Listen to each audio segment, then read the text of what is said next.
मध्ये सगळ्याच पुणे जिल्ह्यातल्या सगळ्या पदाधिकाऱ्यांशी जुन्या नव्या पदाधिकाऱ्यांनी चर्चा केली आणि या चर्चेतनं जो निर्णय अजितदादा पवार साहेब आम्हा सर्वांना सांगतील तो आमच्या दृष्टीने सर्वांना मान्य असेल।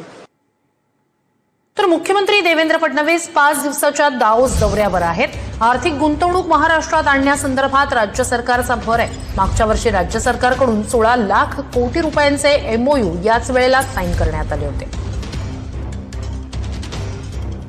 आज $1 ट्रिलियन इकॉनॉमीकडे आम्ही चाललो आहोत। आत्ता तरी कोणाशी स्पर्धा नाही आहे, कारण महाराष्ट्र या स्पर्धेमध्ये इतका पुढे आहे की आपल्या नंतर जो या स्पर्धेमध्ये दुसरं राज्य आहे ते राज्य आपल्यापेक्षा अर्ध्यावर आहे। त्यामुळे मला विश्वास आहे की पहिली सब नॅशनल $1 ट्रिलियन इकॉनॉमी भारतातली आपला महाराष्ट्रच असेल आणि पुढच्या 3 ते 4 वर्षामध्ये हे करून दाखवण्याचा प्रयत्न आम्हाला सगळ्यांना करायचा आहे।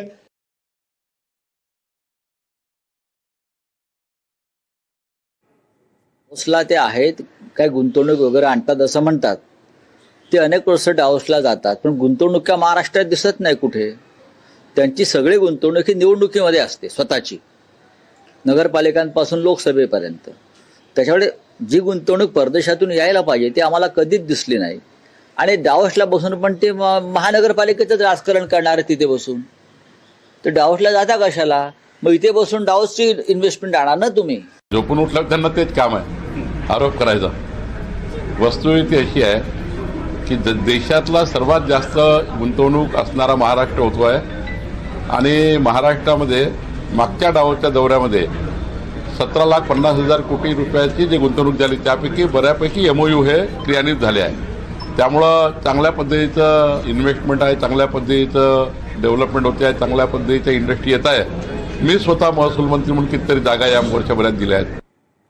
तर महत्वाची घडामोड पुण्यात नाही। प्रभाग 25च्या निकालाविरोधात रुपाली ठोंबरे उच्च न्यायालयात रिट याचिका दाखल करणार आहेत। निवडणूक प्रक्रिया कायदेशीर आणि पारदर्शकपणे न झाल्याचा रुपाली ठोंबरे पाटील यांचा आरोप आहे। मतमोजणी वेळी उमेदवारांना दिलेल्या प्रतीत ईव्हीएम मशीन नंबर मॅच न झाल्यानं आक्षेप घेतला। निवडणूक अधिकाऱ्यांनी आक्षेपपत्रावर सही केली नाही म्हणून जाळीवर चढल्याचं रुपाली पाटील यांचं स्पष्टीकरण आहे।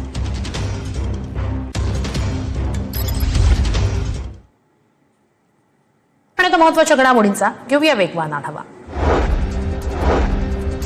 दोन्ही शिवसेना त्यांच्या अहंकारामुळे संपल्या।